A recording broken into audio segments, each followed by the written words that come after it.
Assalamualaikum warahmatullahi wabarakatuh. Waalaikumsalam warahmatullahi wabarakatuh. Rabbi shrahli sadri wa yassir li amri wahlul 'uqdatam min lisani yafqahu qawli. Atau yang lain ya. Mudah-mudahan pertemuan kita bisa diberkahi oleh Allah, oleh Tuhan yang Maha Esa. Teman-teman semua, bab 2 yang saya sudah memberikan hasil diskusi saya dengan senior saya ya, dengan orang tua saya yang memang sudah cukup lama berkecimpung di Unsil ya, bisa di mata kuliah pendidikan Pancasila maupun di mata kuliah pendidikan kewarganegaraan, Pak Haji Nana. Walaupun yang saya bilang tadi itu tidak menggambarkan keutuhan dari isi materi bab 2. Karena banyak hal yang mungkin tidak saya ungkap di apa yang kita diskusikan. Bahkan bab 2 ini saya bikin 3 part video ya. Dengan Pak Nana itu sampai ke proklamasi ya. Mungkin langsung dari pergerakan nasional gitu ya. Sedangkan dengan part 2 dan part 3 itu dengan teman saya yang satu angkatan melanjutkan bahasan dari proklamasi ke Orde Lama, Orde Baru dan sebagainya gitu kan. Mudah-mudahan itu minggu ini cukup dulu kita sampai ke part 1 yang saya diskusikan dengan Penana ya. Tapi juga saya akan mengawalinya dengan apa yang saya ungkapkan yang belum saya ungkapkan baik itu kedalaman buku maupun yang terlewat dari bahasan saya atau dari diskusi saya dengan Pak Haji Nana. Oke, teman-teman semua, Anda kalau melihat gambar saya itu di Kang Adi itu ya. Kalau lihat suara saya, dengar suara saya di yang ada masih backgroundnya masih G30 itu ya. Jadi itu. Jadi saya menggunakan 2 akun. Ini ada Suroya ini baru hadir ya. Tolong nanti Anda minta klarifikasi ke saya. Oke, bab 2 itu kan tentang kajian Pancasila ya. Dari konteks sejarah.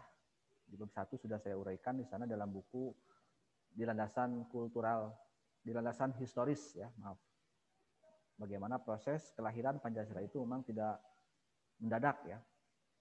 Dalam jangka waktu yang cukup panjang ya, sepanjang sejarah bangsa Indonesia. Jadi kita berbicara perjalanan sejarah bangsa Indonesia. Kapan bangsa Indonesia memulai ya? Soalnya Pak Ana juga telah menguraikan ya. Masih ada yang ingat nggak apa kata Pak Ana? Kapan bangsa Indonesia itu dimulai?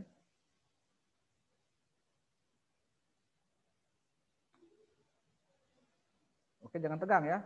Santai saja. Kapan bangsa kita memulai peradaban, mulai sejarah? Pada saat ada kerajaan Kutai. Pada saat ada kerajaan Saat ada kerajaan, Pak. Kerajaan apa? Sriwijaya, Kutai. Yang pertama kali Sriwijaya, Majapahit. Yang pertama kali itu kerajaan apa? Kutai. Kutai, Pak. Yang ditemukan pertama kali bukti sejarahnya adalah kerajaan Kutai ya.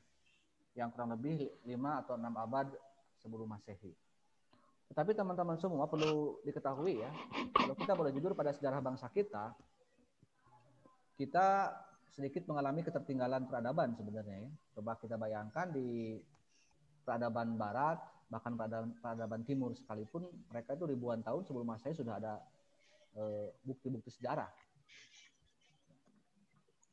Mungkin ada sejarah Persia ya, Mesopotamia, Romawi kuno, Yunani kuno, dan sebagainya. Di Mesir itu sudah ada kisah Fir'aun, kisah Nabi Musa yang sekarang bukti-buktinya ada. Ya. Baik dalam kitab suci maupun dalam hal-hal lain. Kita baru mulai bukti sejarah abad ke-6, yang mungkin kalau dibandingkan dengan Jazirah Arab itu, kalau bagi umat Islam itu, dalam sejarah Islam itu pas kelahiran Nabi Muhammad ya. Yang sebelumnya di Arab juga sudah banyak peradaban ya sebelum Nabi Muhammad lahir gitu. Sedangkan di Indonesia kita baru mulai ya. Kenapa ya? Ada apa dengan Indonesia? Gitu? Apakah belum ada bukti yang akurat ya kehidupan Indonesia 5 abad ke belakang gitu kan, itu kan mungkin yang menjadi persoalan kita hari ini ya. Kita mengalami ketertinggalan sejarah. Tapi ya biarlah nanti waktu yang akan menjawab itu, karena sekarang di Gunung Padang di Cianjur itu sedang digali ya keakuratannya. Kalau itu terbukti sahih ya penemuan arkeolog itu, katanya Gunung Padang itu usianya bisa melebihi usia piramid di Mesir gitu kan. Itu kalau sahih lebih kuat akan mengubah peta sejarah dunia maupun peta sejarah Indonesia. Tapi itulah, mungkin saya tidak akan bisa lanjut lebih hal itu, tapi sekarang kita anggap Kutai sebagai kerajaan pertama dengan bukti-bukti yang ada. Ada yang bersuara, siapa yang ngeresap ya? Suara saya gitu ya. Ada yang merumi on. Oke, saya lanjut. Kira-kira sebuah bangsa itu memulai sejarahnya itu karena apa? Sebuah bangsa itu bisa dikatakan memulai sejarahnya itu karena ada apanya? Bisa ditemukan apanya? Ditemukan bukti sejarah. Bukti sejarahnya apa? Dalam bentuk apa? Dalam bentuk nilai-nilai mungkin, Pak. Nilainya berapa? 0, 2, atau apa? Peninggalan. Peninggalannya apa? Yupa. Seperti Yupa. Ingat atau Yupa? Yupa itu apa? Yupa tiang batu, Pak. Ya, tiang batu. Lalu kenapa? Dari mana tiba-tiba? Kan batu mah banyak, gitu kan? Dari mana kita bisa bahwa itu Yupa? Oh itu ada apa? Ada apa dalam batu itu? Ada tulisan, Pak. Kenapa menulisnya di batu? Bukan di status di WA misalnya, nulisnya atau di Facebook. Karena pada zaman itu belum ada, Pak. Karena zaman dulu Ya, ini media yang digunakan itu, belum ada. Bukan media sosial seperti sekarang ya, bisa menulis apapun. Atau media cetak seperti halnya koran, radio, buku. Itu kan media-media alat tulis ya, yang dimana memang pada mulanya manusia itu hanya menggunakan media batu. Jadi memang pentingnya sebuah peradaban itu adalah bukan hanya untuk kepentingan saat itu, tapi juga untuk kepentingan masa depan ya. Batu mungkin menurut manusia saat itu adalah media yang bisa untuk mendokumentasikan sesuatu ya, untuk dipelajari oleh manusia yang akan datang. Itulah peradaban sejarah manusia. Kalau mau ringan mas, sebenarnya tidak perlu menulis di batu ya. Tulis aja di dalam hatimu misalnya gitu ya. Namaku gitu kan. Atau tulis saja di dalam air. Itu kan itu mudah untuk dilupakan dalam air itu ya. Atau tulislah dalam tanah, dalam pasir putih. Itu kan mudah tergores lagi oleh angin pun itu yang sebetulnya bisa menghapus kan bukti-bukti dokumentasi di media-media selain batu. Jadi kalau Anda ingin menjadi manusia yang dikenang oleh masa depan, buatlah sebuah karya. Ya. Tulis. Ya. Kalau mau berupa prasasti ya silahkan Anda buat prasasti cinta misalnya. Yang hari ini ada yang jadian ya. Misalnya siapa yang jadian hari ini? Misalnya ada namanya Agus misalnya dengan Neng ya. Jadian di tanggal cantik hari ini ya. Tanggal berapa sekarang? 7, 10, 20 misalnya. Itu tanggal cantik apa tanggal cantik. Ya. Terus dalam sebuah batu di dekat sungai ya. Kayak Sungai Citanduy lah kalau perbatasan Tasik Ciamis ya. Kemudian buatlah sebuah batu yang indah dengan Agus Neng love story atau apalah gitu kan ininya. Nanti itu kan bisa terdokumentasikan ya. Nah setelah ribuan tahun yang akan 1000 tahun yang akan datang, nanti akan ada datang ke Sungai Citanduy. Oh ternyata ada manusia 2020 yang jadian di tempat ini gitu kan. Itulah ya salah satu bukti bisa dikenang oleh masa depan. Oke teman-teman semua, terkait dengan sejarah Pancasila ya yang dimulai dari Kutai, kemudian Sriwijaya, Majapahit, itu kan banyak sebenarnya kerajaan-kerajaan Hindu-Buddha ya kalau dalam sejarah dunia itu, sejarah Indonesia itu yang mengawali pasir-pasir sejarah. Di sana di buku juga sudah Anda tinggal baca saja, banyak nilai-nilai Pancasila pada masa Kutai, ya, Sriwijaya, Majapahit. Mungkin untuk meyakinkan teman-teman semua ya bahwa Pancasila itu adalah 5 dasar ya yang berdasar pada ketuhanan yang Maha Esa itu kan, kalau kita boleh jujur pada sejarah, bahwa setiap corak kehidupan sejarah di Indonesia itu diwarnai oleh corak keagamaan ya. Dalam sejarah kita kan di bab besarnya masa Hindu-Buddha misalnya, masa Islam dan selanjutnya. Bahkan nenek moyang kita pun sebelum sejarah tertulis zaman Hindu-Buddha, nenek moyang kita itu menganut sebuah keyakinan terhadap Tuhan, walaupun disebutkan di sana animisme dan dinanisme. Tapi itulah bentuk bahwa manusia Indonesia itu percaya pada hal-hal gaib. Itulah kenapa pada kurun waktu nanti ke depan di selanjutnya ada nilai ideologi yang beda, ateisme misalnya, tidak berlaku. Ateisme yang dibawa oleh paham komunis itu tidak laku karena bertolak belakang dengan kultur budaya Indonesia. Yang dari awal prasejarah sampai ke sejarahnya pun itu selalu mengalami masa budaya yang percaya pada hal-hal gaib ya, atau percaya pada Tuhan yang Maha Esa. Itu teman-teman semua ya. Bahkan pada masa Islam pun itu sudah jelas ya. Bahkan agama setelah itu kan agama Islam yang mungkin tidak banyak saya bicarakan di dalam buku ya, dalam buku yang saya tulis. Padahal memang kalau dilihat dari sisi pengaruh Islam setelah runtuhnya Hindu-Buddha itu kan cukup kuat ya, hampir semua menjadi kerajaan Islam ya. Tetapi tidak berlangsung cukup lama sejarah Islam sebenarnya ya, karena abad ke-15 itu sudah, abad ke-16 sudah ada pengaruh dari luar ya. Datang lagi budaya luar, yaitu dengan istilahnya kolonialisme dan imperialisme, yang lagi-lagi di sana juga memang membawa sebuah keyakinan yang memang diterima oleh masyarakat Indonesia, yaitu agama yang lain ya, Islam, Kristen dan Katolik gitu.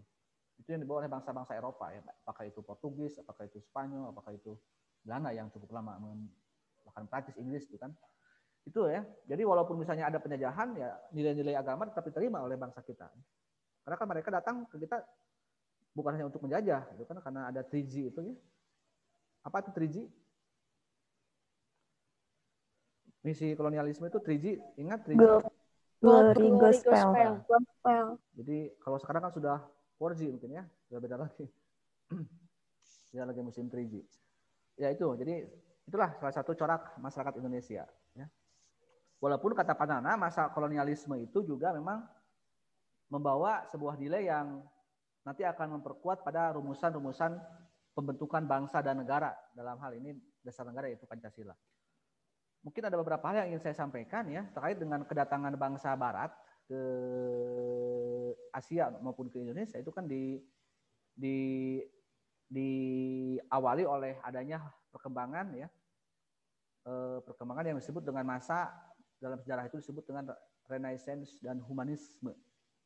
Jadi ada kebangkitan bangsa-bangsa Eropa yang selama mungkin 1000 tahun atau 1500 tahun dari awal Masehi mengalami masa kegelapan atau the Dark Age ya. Karena tidak berkembangnya ilmu pengetahuan di Eropa. Barulah setelah abad ke-16 atau 15 ada abad pencerahan lah, mungkin bisa Anda lihat dalam sejarah yang lain, tepatnya tahun berapa. Ketika misalnya puncak-puncaknya ketika seorang ilmuwan Galileo itu dihukum oleh gereja ya karena dianggap membuat teori yang menistakan agamanya dalam tanda kutip ya, mungkin saat itu karena membuat teori dunia itu bulat gitu kan. Sementara dalam keyakinan bangsa-bangsa, dalam keyakinan agama tersebut ya dulu sebelum ada reformasi gereja, bahwa dunia itu seperti halnya daun kelor atau apa, dunia seperti tidak bulat lah gitu. Tapi setelah terbukti bahwa ilmu pengetahuan itu penting ya dan teori Galileo itu dapat dipertanggungjawabkan, dan itulah memunculkan bahwa ilmu pengetahuan itu bisa diilmiahkan, bisa dibuktikan. Itulah kenapa pada akhirnya nanti bangsa Eropa tertantang untuk mengelilingi dunia ya, karena diyakini dunia itu bulat ya. Seperti tahu bulat. Tidak seperti tahu Sumedang ya. Tahu Sumedang kan kotak. Kalau tahu bulat kan bulat gitu ya. Yang digoreng dadakan ya. Dan sebagainya. Jadi ada perkembangan ilmu pengetahuan ya di Eropa itu. Kemudian berkembanglah teori-teori ya. Nah, produk dari ilmu pengetahuan itu sudah barang tentu teknologi yang dalam hal ini pada masa perkembangan Renaissance itu muncullah sejarah baru di Eropa, di Inggris, namanya revolusi industri. Ya, jadi produk dari ilmu adalah teknologi. Mesin-mesin mulai ditemukan, ya. Itulah yang berpengaruh terhadap peradaban manusia dari masyarakat agraris ke masyarakat industri. Nah, kemudian setelah masyarakat Eropa mengalami perubahan yang signifikan dalam hal ilmu pengetahuan, ya, yang muncullah hal-hal yang mereka alami, ya, ketika barang dalam sistem ekonomi, misalnya ketika barang produksi melimpah kan awalnya hanya dibantu oleh alat manual, oleh manusia, dibantu oleh mesin kan bisa tambah banyak.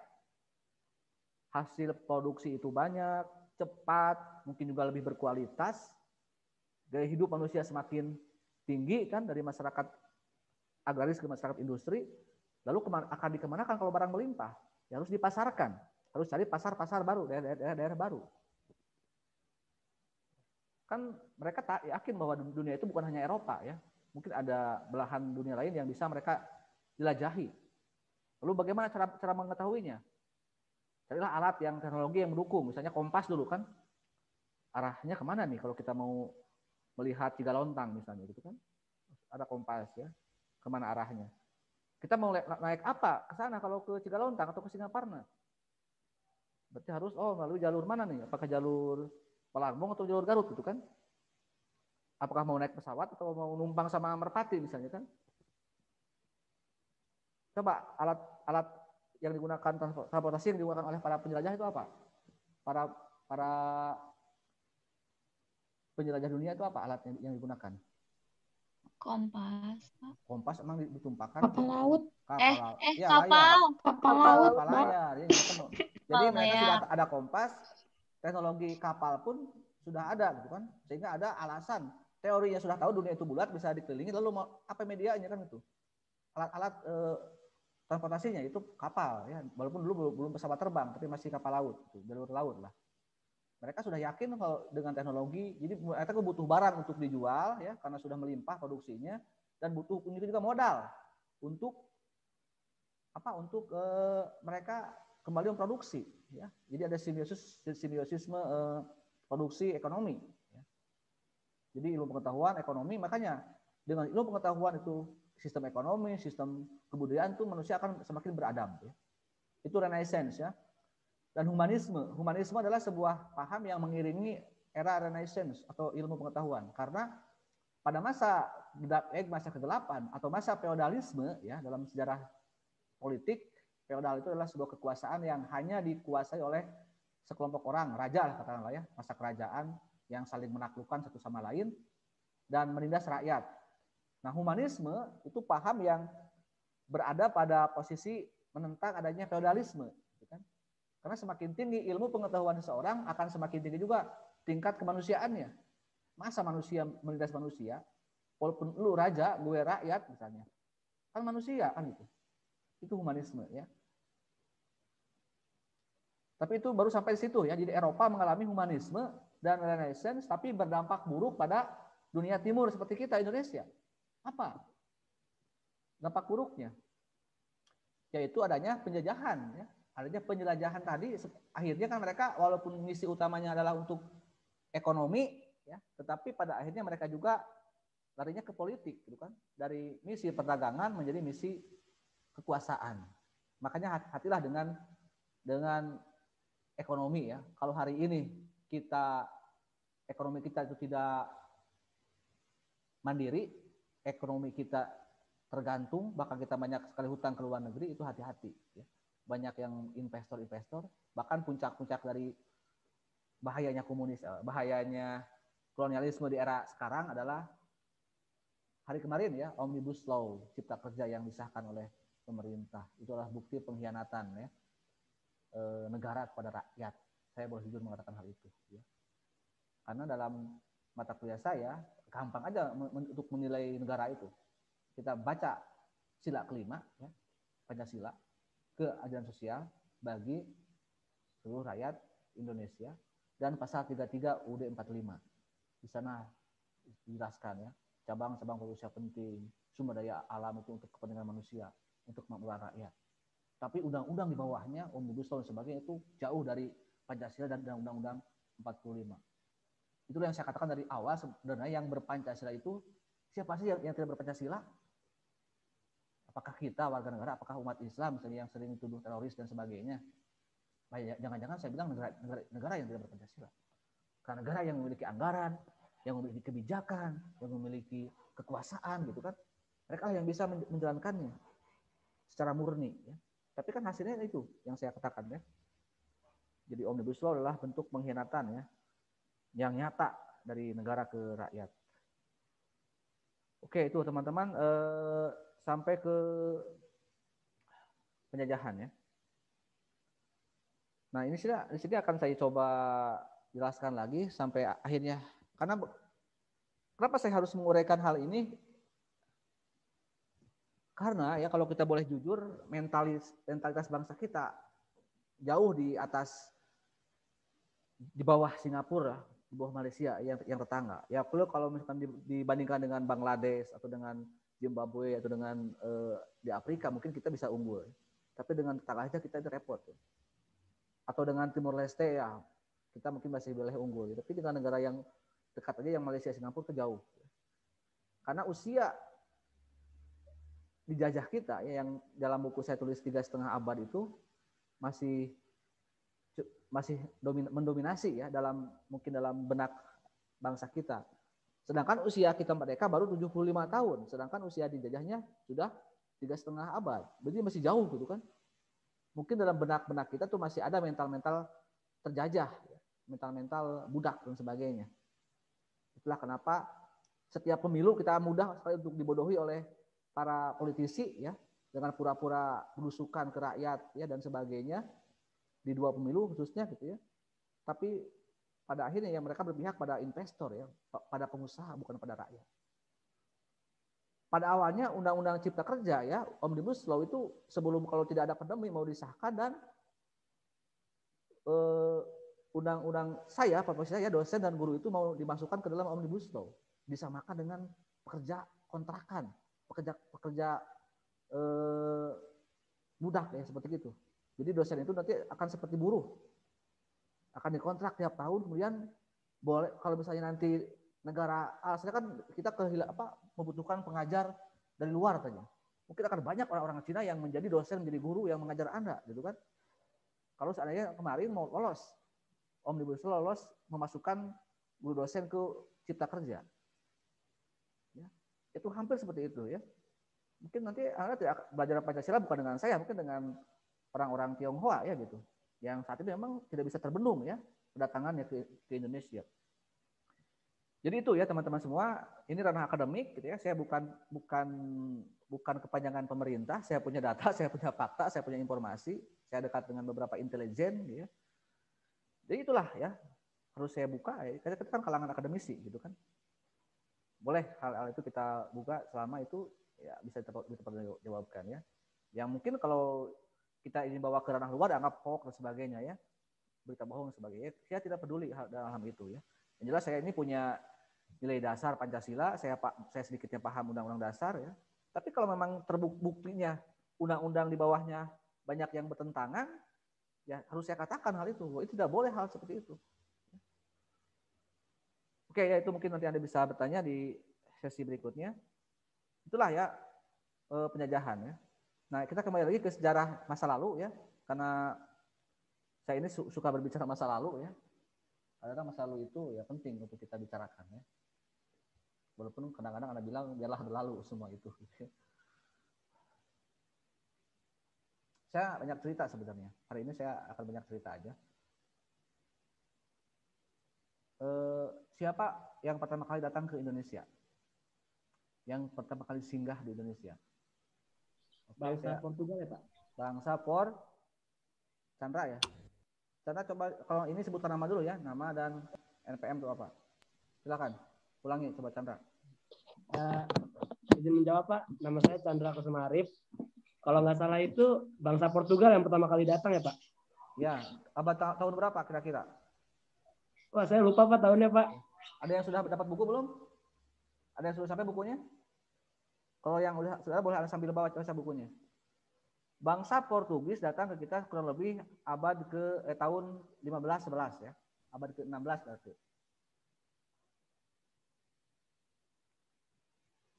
ya. Bahasa Portugis. Ada Spanyol, disusul Spanyol. Tapi kenapa? Apakah kita langsung oleh Portugis dijajah? Atau yang lama, yang pada akhirnya menjajah kita itu apakah Portugis? Belanda, Pak. Bukan Pak, Belanda yang paling lama. Coba on kan ya kameranya, kalau memang tidak ada masalah nih. Suroya kenapa nih videonya off? Muhammad Rid, tolong ya. Saya memantau semuanya gitu. Saya ingin enjoy, ingin nyaman ya dengan kalian. Kalau hanya sekedar untuk pura-pura untuk hadir, saya mohon nggak usah ikut Zoom ya. Lebar kuota Anda, kasihan ya. Saya ingin yang ikut mau belajar saja ya. Kan Anda bisa ngabsen di Classroom atau di YouTube ya gitu. Tapi untuk belajar di Zoom ya, yang mau aja, saya akan melalui seperti itu ya, yang mau saja. Berarti tadi yang PDKT-nya adalah Portugis ya. Yang PDKT Portugis dan jadiannya dengan Belanda. Itu banyak teori yang terbantahkan ya. Dari ada kejadian seperti itu. Katanya cinta pertama itu akan menentukan segalanya, tapi tidak gitu kan. Atau pandangan pertama itu akan lebih berkesan katanya. Tapi tidak ya. Akhirnya kita jatuh bukan pada cinta pertama atau pandangan pertama ya dengan Portugis. Tapi kita jatuh ke pelukan Belanda. Ada apa dengan Belanda? Dia punya pelet apa? Bisa berlabuh cukup lama ya, sampai 7 turunan di Indonesia ya, 3,5 abad itu kan 7 turunan di jalannya. Oke, saya akan tanya ke hari ini ke teman-teman kalian yang saya random ya, yang hari ini sedang ulang tahun, akan saya tanya ya. Happy birthday, happy birthday, happy birthday to you. Silmi Kapah ya. Kamu ulang tahun hari ini? Enggak, Pak. Kenapa nggak ulang tahun? Apa, Pak? Kenapa nggak ulang tahun? Kan saya udah nyiapin hadiah buat kamu. Hadiahnya apa? Pak kan nggak ulang tahun. Oke, coba jawab. Gimana, Pak? Coba jawab. Ya jawab, tadi kan saya mengatakan sebuah pertanyaan. Dengar nggak?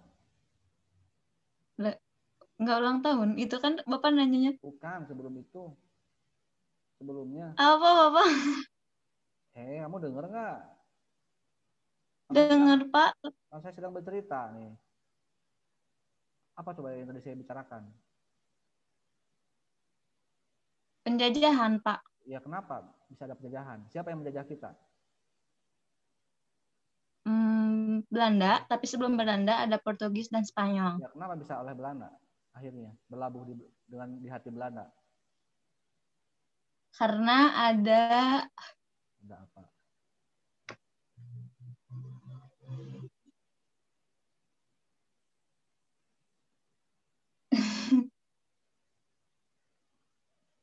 Ada apa dengan Belanda? Karena Belanda mendengar keberhasilan Portugis dan Spanyol menemukan daerah baru, Pak. Iya, mereka sama-sama datang. Sehingga para pedagang Belanda tidak mau ketinggalan untuk menjajah Indonesia. Iya, memang mereka sama-sama kan para pedagang ya, semuanya juga para pedagang. Ya. Mereka bersaing kan gitu 3 negara itu. Coba, terima kasih Silmi ya. Coba yang hari ini ulang tahun lagi siapa? Coba.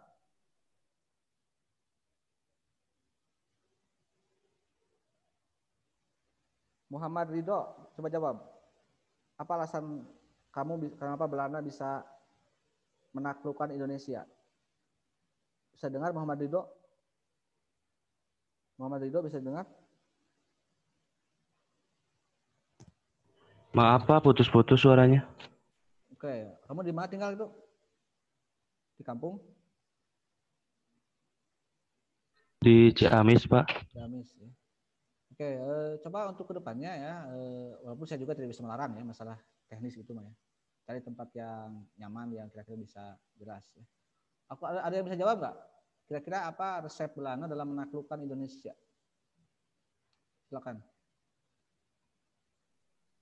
Pak. Siapa? Nama? Serina Okta, Pak. Serina apa? Jawaban kamu apa kira-kira?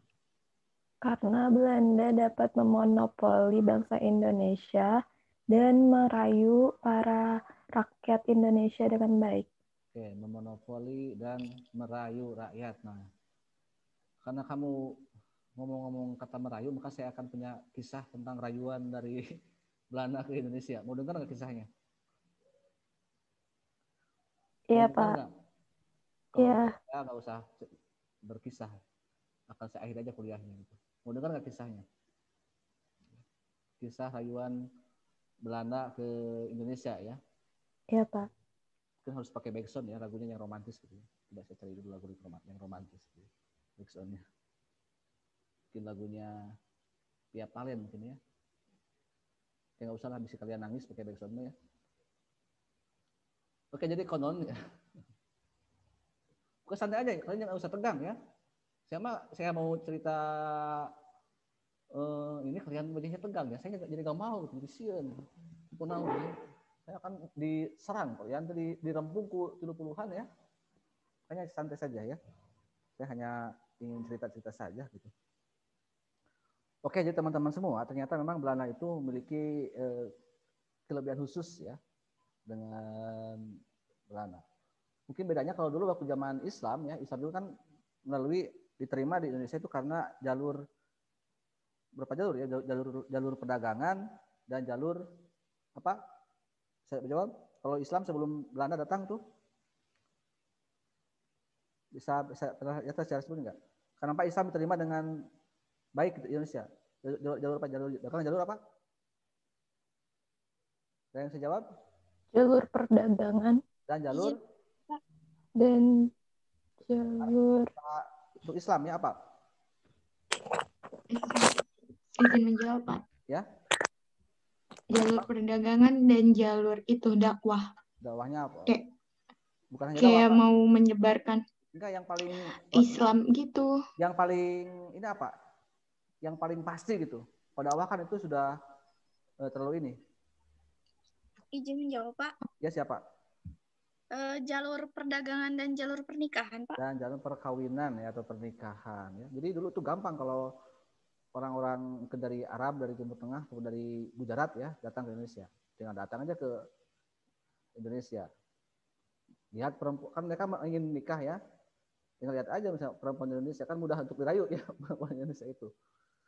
Neng. Udah sholat belum? Belum, sebenarnya. Oh, belum sholat ya. Ya, kalau belum yuk, biarlah nanti abang jadi imammu gitu kan.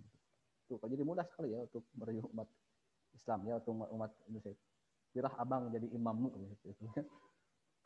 Oke.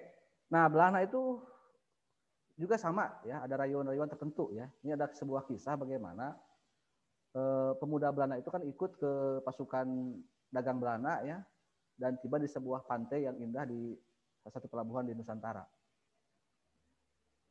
Kemudian ketika singgah di pantai indah itu, ya, melihat pohon nyur-nyur melambai itu sangat tertarik ya orang Belanda itu terhadap keindahan pantai Indonesia, dan di sanalah memang terlihat ya gadis-gadis Nusantara yang sedang berlabuh, mungkin sedang galau ya di bawah pohon kelapa tersebut. Kemudian perlahan si pemuda Belanda itu mendekati gadis Nusantara yang sedang mungkin gundah gulana, sedang galau, ya, habis baca WA diputusin sama pacarnya mungkin gitu. Sehingga pemuda Belanda merasa ingin membantu kesedihan si gadis Nusantara itu. Ditanyalah si gadis itu, ya mungkin dengan melihat dulu situasi gitu ya. Biasanya kalau perempuan yang sedang marah itu kan sensitif ya, sensitif. Coba dengan bahasa-bahasa biasa, mungkin rayuan-rayuan ya. Kan neng, ditanya neng atau apalah gitu, sok langsung baru gitu kan, masih jaim lah. Gimana saya supaya bisa dijawab gitu ya oleh gadis itu, si orang Belanda itu. Segala cara dilakukanlah oleh orang Belanda itu. Cobalah pertanyaan yang kira-kira bisa menghibur ya gitu. Apa ya mikir terus kira-kira Neng tahu nggak bedanya bunga tulip sama bunga kaktus? Tahu tuh. Aduh, udah tahu. Kan harapannya kalau ada yang itu kan jawab apa? Enggak gitu. Tapi kalau langsung jawab tahu, wah bingung lagi kan. Sudah tahun. Sekali lagi pertanyaan yang kira-kira bisa memancing adanya sebuah percakapan yang mesra gitu ya dari perempuan dan pemuda Belanda itu. Neng, ayah kamu polwan ya? Enak aja polwan. Masa ayah saya polwan? Masa ayah itu kan laki-laki. Polwan kan polisi wanita. Masa ayahnya polwan? Enak aja polwan. Bidan tahu? Oh, ternyata ayahnya bidan. Ya mungkin kalau bidan, bolehlah mungkin nanti bisa membedah isi hatiku katanya gitu ya. Kalau bidan ya. Tapi pada akhirnya itu belum begitu cair sebenarnya gitu ya. Masih kaku lah, tanya masih sensi. Jadi mungkin nggak tahu ya faktor penyebabnya perempuan Indonesia kok bagus-bagus, nah, tapi sulit untuk ditaklukkan gitu kan. Tapi kan akhirnya ya namanya juga laki-laki ya. Kalau perempuan itu jangankan yang itu akan secara akan dilakukan ya oleh seorang laki-laki. Carilah mungkin kira-kira pertanyaan yang bisa semakin mencairkan suasana ya. Akhirnya mungkin temukanlah sudah ada waktu yang sudah mulai dingin suasana hati si perempuan itu. Neng, kita ini sedang di mana sih? Kok ada angin ya, agak teduh sedikit gitu kan. Kira-kira sedang di mana coba Neng? Kata si Nengnya itu, masih masuk ayah wae, ada saja. Ini kan jelas sedang di pinggir pantai, melihat laut, di atas kita ada pohon kelapa. ya di pantai Neng. Bener nih, kita ini di pantai Neng. Coba perhatikan baik-baik Neng. Sedang di mana kita ini sebenarnya? Akhirnya ya awen teman liur yang bingung, kita bener Neng mah nggak ngimpi, kita sedang di pantai kok. Neng salah Neng, sebenarnya kita ini berdua sedang ada di surga. Coba yang ada di surga ini buktinya kan AA lagi berduaan sama bidadari gitu kan. Ya itulah ya, akhirnya terjadilah ya cerita selanjutnya. Yang tadi kata Sherin bahwa orang Belanda itu bisa memonopoli ekonomi ya. Mungkin salah satu nilai yang kita pelajari hikmahnya dari Belanda itu ya, walaupun sama-sama pedagang baik itu Belanda maupun Spanyol Portugis ya, tapi mereka kan pada awalnya membawa atas nama pribadi ya, atau individu yang punya modal, yang punya, kan mereka kaum kapital ya. Mungkin para pedagang Belanda dengan membawa perusahaannya ataupun grupnya, orang Spanyol membawa kelompok grupnya masing-masing gitu ya. Tapi kenapa Belanda bisa lebih kuat? Karena ternyata para pedagang Belanda itu bersatu lewat organisasi yang namanya VOC ya. Jadi ada perkumpulan para pedagang Belanda. Beda dengan para pedagang dari Spanyol dan Portugis yang memang ketika ada perang dagang di Nusantara itu bisa kalah ya orang Portugis dan Spanyol. Mungkin itu sudah ada di dalam sejarah ya. Itu juga pesan moral bagi kita, ternyata memang dalam sebuah pergerakan untuk mencapai tujuan itu adalah dengan adanya persatuan ya, atau janganlah aing-aingan kalau bahasa Sunda ya, karena kalau aing-aingan itu akan sia-sia kan hasilnya gitu, udah kasar, gagal lagi kan. Oke, itu pun nanti akan menjadi pemacu semangat dalam melawan penjajahan. Kita pun juga bukan tidak melawan, tapi karena tidak bersatu, karena aing-aingan gitu, kita gagal terus. Lalu setelah kita bersatu, misalnya kita terwujud kemerdekaan ya. Jadi harus poin penting adalah persatuan. Tapi tadi yang saya ingatkan lagi ya, hati-hati dengan ekonomi ya. Kalau sebuah ekonomi dikuasai oleh asing, apakah itu dalam bentuk investasi, dalam bentuk utang negara, bisa jadi ya penjajahan yang lebih parah akan terjadi ya di era sekarang dengan gaya yang baru yaitu neokolonialisme. Oke teman-teman, begitulah ya mungkin uraian dari saya. Ada waktu mungkin hanya beberapa detik, menit lagi. Kalau ada yang mau Anda tanyakan ke saya, mangga.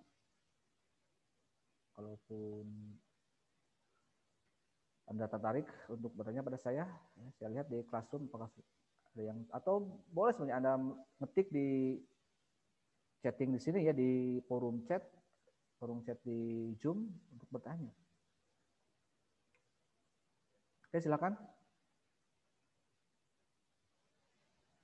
Kita sampai 10.50 ya, 10.49. Adalah 9 menit lagi. 10 menit lagi. Silakan. Ada yang mau bertanya? Nah ini ada yang chat ya. Pak mohon ingin bertanya. Naila, apakah benar jika mikrofon yang digunakan Soekarno saat upacara proklamasi itu dicuri dari stasiun milik radio milik Jepang? Terima kasih Pak. Oke, itu bercerita seputar proklamasi yang ini ya. Kalau mikrofon ya saya belum baca sampai situ sebenarnya ya, belum informasi sampai situ. Karena kan detail sejarah cerita seputar proklamasi. Kalaupun itu mencuri, ya saya kira itu bukan berarti pencurian melanggar hukum gitu kan. Itu kan karena yang dicurinya juga adalah milik penjajah gitu kan. Kenapa harus itu hal teknis gitu ya, hal itu ya bisa jadi kan gitu karena teknologi kita kan belum mampu. Jangankan mikrofon kan, dalam cerita kata Panana juga bendera pun kita kan belum mampu untuk menyiapkan bendera ya. Sampai-sampai ya spray miliknya Fatmawati itu dijahit untuk bendera pusaka gitu kan.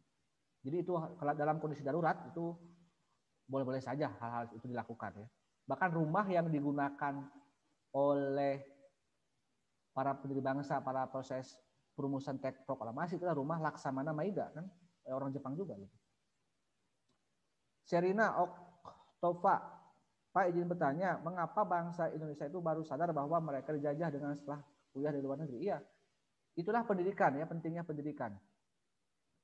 Makanya saya bilang mentalitas kita ya, ketika datang rayuan dari Belanda, itu kan yang tadi saya mungkin diuraikan ya, tak sadar kita ini selama 37 turunan itu dijajah. Gitu kan. Ya wajar lah itu karena kita dijajah oleh negara, oleh bangsa yang sama sekali tidak mendidik kita secara benar ya, hanya murni dieksploitasi saja. Coba kalau seandainya kita itu dijajah oleh Inggris katanya ya, mungkin tidak akan seburuk ini nasib kita. Itulah yang dialami oleh Malaysia, Singapura dan Brunei ya, bisa lebih maju daripada kita karena mereka dijajahnya bukan oleh Belanda. Nah, paling tidak hikmahnya sekarang apa ya? Dengan adanya kita Belanda dapat dijadikan kambing hitam oleh kita ya. Kenapa sih kita tidak maju misalnya? Kalah oleh Malaysia, Singapura. Apa jawabannya? Ya, mudah kan? Karena kita dijajah oleh Belanda bukan oleh Inggris. Tapi bingung coba kalau seandainya kita dijajah oleh Inggris tetapi masih kalah oleh Malaysia, oleh Singapura. Kan bingung, kan nggak ada yang bisa disalahkan kalau dijajah oleh Inggris. Jadi paling tidak kita punya hikmah dapat menyalahkan Belanda ya dari adanya keterpurukan dari bangsa kita ini. Mentalitas kita yang memang sangat di bawah normal ya. Apalagi sekarang juga kan dampaknya. Makanya saya bilang, saya greget kalau tiap pemilu misalnya tertipu oleh dari janji kampanye yang menjanjikan 7% ekonomi misalnya, yang buktinya kan sekarang malah min 2%, itu kan itu hal-hal yang harusnya kita pikirkan berulang kali ya dalam demokrasi langsung ini, karena rakyat yang dipilih, yang memilih, yang menentukan siapa yang akan menjadi pemimpin kita. Ternyata masih dibohongi oleh tokoh-tokoh pesanan ya, para pengusaha yang sekarang memperlihatkan keberingasannya di lewat undang-undang Omnibus Law ya. Selanjutnya dari Intan, ya.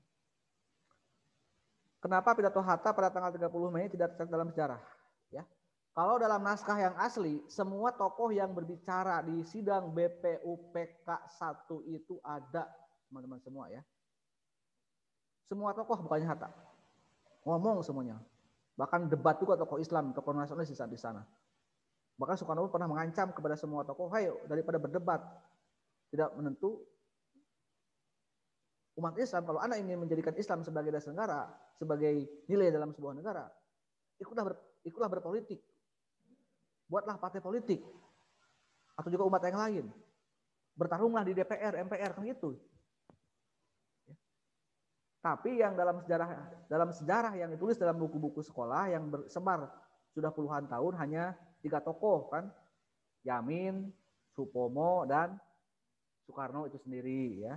Karena pada saat merumuskan kurikulum pendidikan tahun 57 itu, tahun 50-an itu, Muhammad Yamin sedang dalam menjabat sebagai Menteri Pendidikan ya. Dia akan punya kepentingan tertentu untuk menguntungkan dirinya.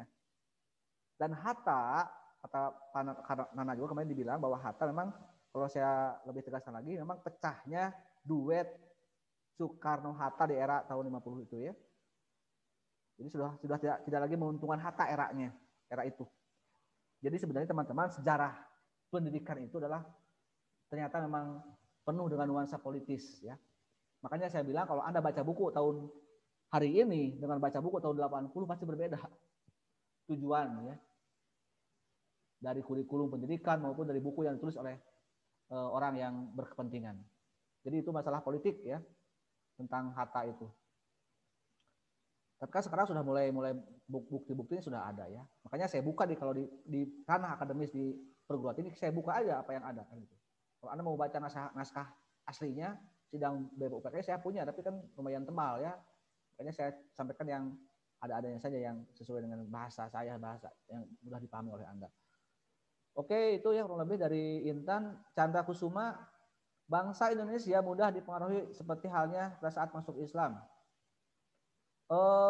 Beda kasus ya, kalau Islam dan Belanda itu, mohon maaf nih ya, karena saya juga umat Islam, jangan disamakan antara masuknya Islam dengan penjajahan Eropa ya.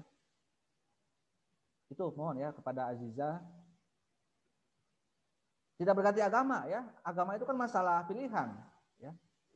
Jadi begini, mungkin kenapa umat Islam menjadi agama yang mayoritas, justru dengan adanya pengaruh Barat pun, dengan adanya pengaruh Eropa pun, ternyata memang umat Islam masih mendominasi dalam kehidupan kultur agamanya. Tidak hilang sama sekali gitu kan. Dan kalau Anda lihat cerita masuknya Islam ke Indonesia itu tadi saya bilang tidak ada peperangan ya. Itu murni dengan jalur perdagangan dan dengan jalur pernikahan gitu. Dia tidak menghancurkan kerajaan-kerajaan Hindu Buddha, ya tidak. Dengan cara damai masuknya itu, gitu kan. Makanya sampai pada dalam hitungan waktu yang tidak begitu lama bisa menyebar ke seluruh Nusantara. Gitu. Jadi itu ya. Jadi jangan disamakan antara masuknya Islam dan dengan masuknya Eropa yang pada akhirnya memang mereka menjajah, gitu kan. Dan tokoh-tokoh, walaupun mereka membawa agama yang dibawa oleh penjajah kan, mereka kalau Anda lihat lagi sejarah yang secara detail itu tokoh-tokoh agama Kristen maupun Katolik tidak ada yang mendukung penjajahan gitu. Kan tidak semua yang mereka datang ke kita itu untuk penjajah kan. Tidak semua kan. Mereka ada yang tinggal, ada kok yang berdarah Indonesia yang saya bilang dengan karena itu ada The West Docker kan akhirnya kan. Dialah tokoh yang membentuk 3 serangkai dengan Kajah Dewantara dan sebagainya kan gitu. Jadi itu ya teman-teman semua, jadi jangan, tolong ini luruskan ya, karena saya sebagai umat Islam yang saya tahu betul bagaimana proses masuknya Islam, jangan disamakan antara masuknya Islam dengan masuknya Eropa yang menjajah ya. Oke, itu Muhammad Rizky. Berbentuk kerajaan-kerajaan. Apakah para founding father memiliki keinginan untuk membentuk negara menjadi kerajaan? Dalam voting di sidang PPKI atau di sidang BPUPK 2 itu ya, hanya satu orang yang mendukung kerajaan. Bahkan yang memiliki hak penuh untuk menjadi kerajaan pun yaitu Yogyakarta, si Sultan, itu mereka akhirnya memutuskan untuk bergabung ke Indonesia. Ya. Jadi sebenarnya sudah kesepakatannya membentuk republik. Bukan berarti tidak ada sama sekali ya, ada. Nilai-nilai kerajaan itu masih ada tertanam dalam benak bangsa kita yang sudah lama kan. Bentuk negara ini kan baru 75 tahun ya. Bayangkan dulu bentuk kerajaan dari mulai Kutai sampai ke sebelum ada penjajah itu lebih tua ya. Abad ke-5 sampai ke abad ke-16 mungkin 1000 tahun kita mengalami masa kerajaan. 1000 tahun mengalami masa kerajaan, terus 300 tahun mengalami masa penjajahan dan 70 tahun lebih di negara modern gitu kan. Jadi masih ada. Makanya saya bilang Soekarno di era demokrasi lama ya, di demokrasi Orde Lama, Soekarno itu mengibaratkan sebagai Raja Jawa. Karena ingin menyatukan lagi Nusantara dengan ajang Ganyang Malaysia itu. Bahkan Soekarno mengangkat diri sebagai presiden seumur hidup. Itu kan menandakan bahwa Soekarno seorang Jawa yang memiliki darah Jawa yang memang punya romantisme masa lalunya. Untuk menjadi seorang Raja Jawa kan gitu. Mungkin Majapahit lah kalau dalam artian sebagai orang Jawa gitu ya. Jadi itu ya, bahkan salah satu syarat untuk menjadi negara Indonesia, wilayah yang dijadikan Indonesia itu kata Muhammad Yamin di sidang BPUPK itu ada 2 syarat ya.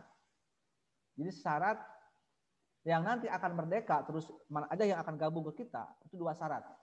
Yang pertama adalah bekas Majapahit. Jadi semua wilayah yang ditaklukkan Majapahit itulah Nusantara.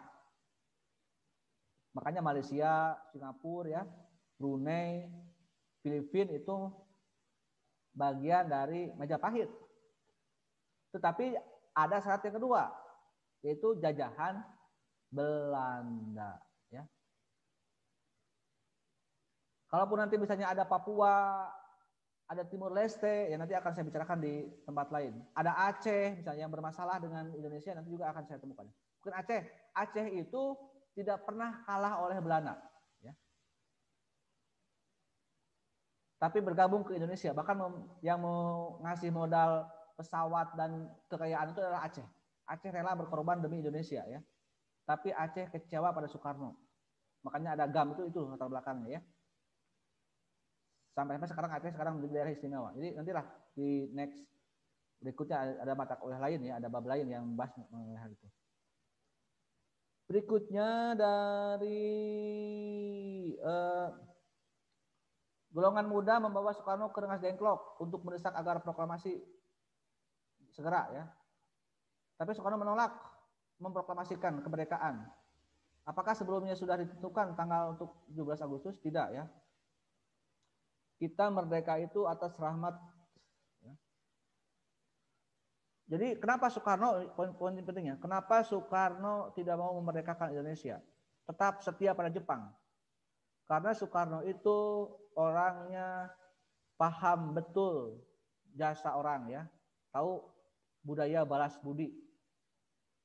Walau bagaimanapun juga di mata Soekarno, Jepang adalah pihak yang paling berjasa terhadap pengusiran penjajah ya, atau Belanda. Belanda yang sudah beberapa kali dilawan tapi tidak pernah kalah.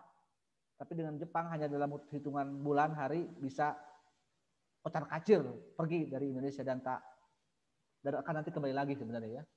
Pergi untuk kembali ke Belanda sebenarnya. Oke, jadi itu ya. Jadi tidak ada perencanaan gitu kan. Kita 17 Agustus tidak ada perencanaan.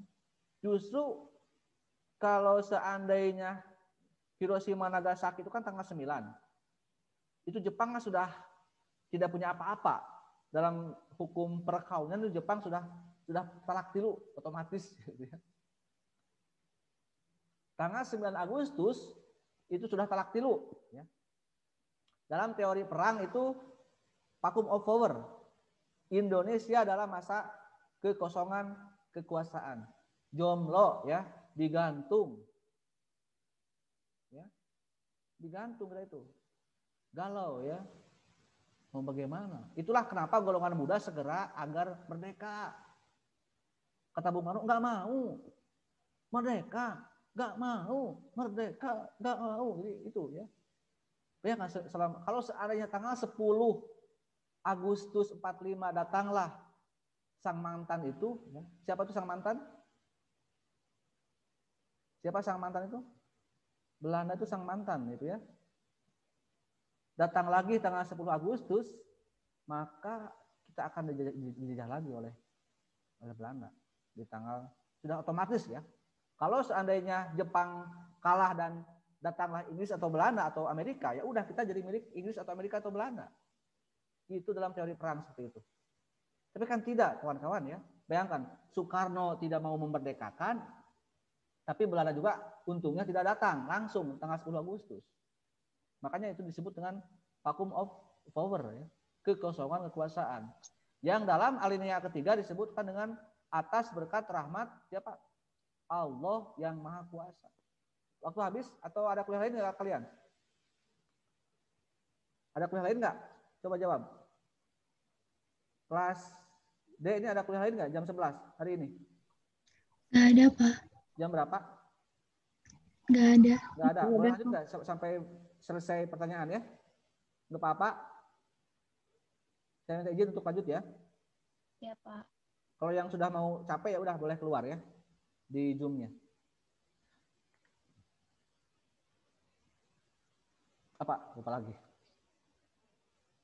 Jadi kita itu merdeka bukan karena hadiah Jepang, bukan karena apalagi Belanda, bahkan juga bukan karena hasil perjuangan bangsa Indonesia, tapi atas berkat rahmat Allah yang Maha Kuasa. Itulah bukti bahwa kita ini bangsa yang sangat percaya pada jalan Tuhan ya, pada Allah Subhanahu wa taala, pada Tuhan yang Maha Esa, bahwa kita ini tidak makhluk yang tidak punya apa-apa, yang lemah. Tugas kita hanyalah berjuang, tapi Tuhanlah yang menentukan ya. Kata Rhoma Irama itu kan berjuang, ya. Berjuang sekuat tenaga, tapilah jangan lupa berjuangan yang disertai doa. Jadi berjuang dan berdoa, tuh ya, kata Rhoma Irama itu ya, kata saya. Oke, sekarang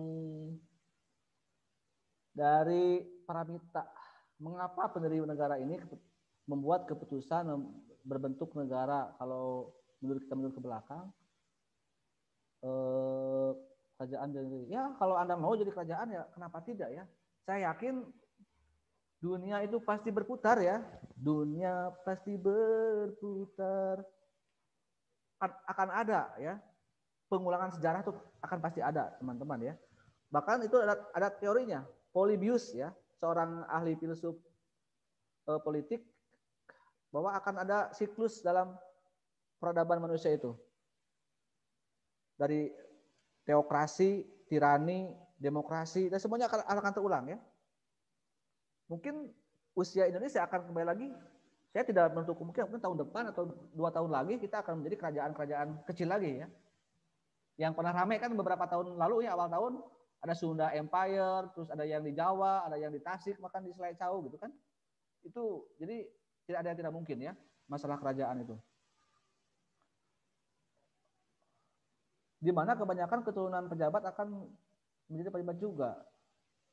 Tambahan sedikit Pak, semua diawali dari mindset. Bagaimana tanggapan Bapak kalau merubah perubahan Islam tersebut menjadi pelayan rakyat?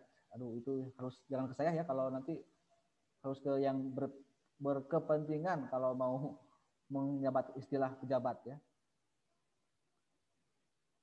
Ya sebenarnya yang bisa mengubah sejarah itu adalah bukan pemerintah ya, bukan janji politik pemerintah. Makanya saya membina Anda itu sebagai generasi milenial untuk mengubah mindset bangsa ini gitu kan. Itu ya. Jadi saya berharap Anda yang bisa mengubah negara ini ya. Jangan berharap ke saya atau apalagi ke yang sekarang menjabat yang sudah terbukti mengkhianat ya kepada kita semua. Lewat undang-undang yang sangat kacau itu ya, Omnibus Law. Pak, mohon maaf, Yang live karena jaringan error. Oke, saya maafkan, tapi tidak akan saya lupakan. Ya. Pak, mohon izin untuk mematikan kamera. Saya izinkan, karena saya takut kehilanganmu. Ya. Silakan, ada yang lagi mau bertanya?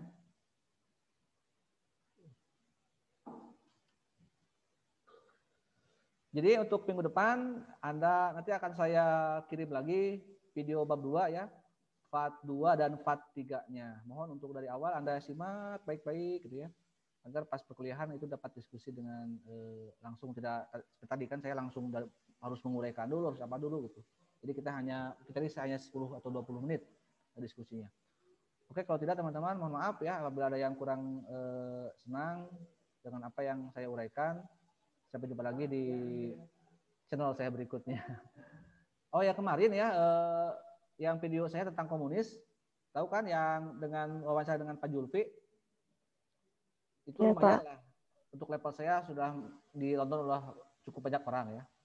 Kalau Anda lihat di trending di YouTube ya, kita lihat sekarang di YouTube siapa yang trending? Blackpink. Masih Blackpink ya? Ya udah, masih kalah sama Blackpink ya. Ya saya harapkan ya dengan kalian hari ini ya, nanti saya upload ke ini dan bisa mengalahkan Blackpink ya video kita hari ini.